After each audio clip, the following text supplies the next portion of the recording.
Bonsoir Salah Eddine. Bonsoir Patrice. On continue de parler de cette finale mémorable du dimanche Maroc-Sénégal qui a fait couler beaucoup d'encre. On a vu des débats et de la tension, des accusations entre les deux pays, notamment sur les réseaux sociaux. Exactement, et on va prendre la direction de Dakar, retrouver le journaliste Edouard Renning. Bonsoir, merci d'être avec nous. Comment les Sénégalais vivent un petit peu ce qui se passe depuis maintenant quelques jours, 5 jours, après cette finale mémorable entre le Maroc et le Sénégal? Bonsoir Salah, bonsoir tout le monde.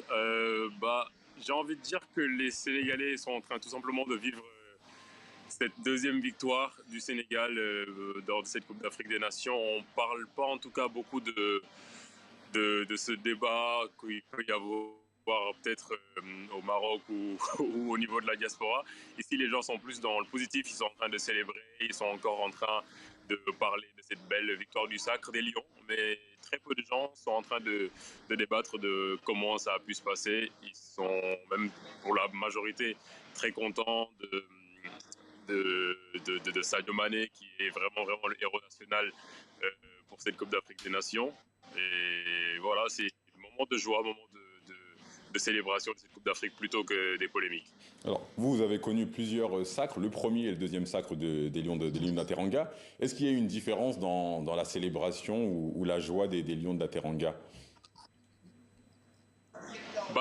La première est toujours particulière parce que c'était la première de l'histoire, celle au Cameroun en 2022 bien sûr, mais celle-là elle a aussi une saveur particulière parce que comme la première question, il y avait bien entendu le contexte qui était très particulier, donc gagner cette Coupe d'Afrique là dans ce contexte-là avec la manière, ça fait que ça procure encore beaucoup plus de bonheur, mais la première est toujours particulière. C'est marrant parce que j'en parlais avec un des joueurs de l'équipe du Sénégal, Pape Gueye, et je lui ai posé la même question. Et il me disait justement que la première n'est pas comparable, mais cette deuxième, elle avait une saveur particulière. Donc je pense que c'est difficile de faire un choix. Donc on va dire les deux.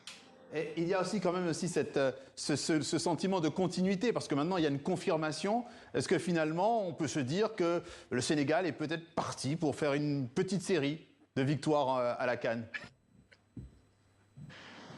En tout cas, on l'espère. On le souhaite pour les joueurs, on le souhaite pour ce peuple sénégalais qui mérite. Mais c'est vrai que cette équipe est en train de monter crescendo, de gagner en maturité.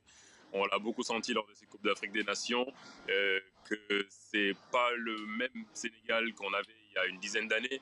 Et même c'est un Sénégal beaucoup plus mature que la sélection qui a gagné en 2022 au Cameroun. Et c'est bien, c'est dans la continuité de ce que Aliou Cissé a fait, que Pape Thiaw aussi est en train de confirmer. Donc, j'espère que cette question, en tout cas, cette phrase que vous venez de formuler, se concrétisera pour l'équipe du Sénégal et la population sénégalaise. On espère une troisième étoile.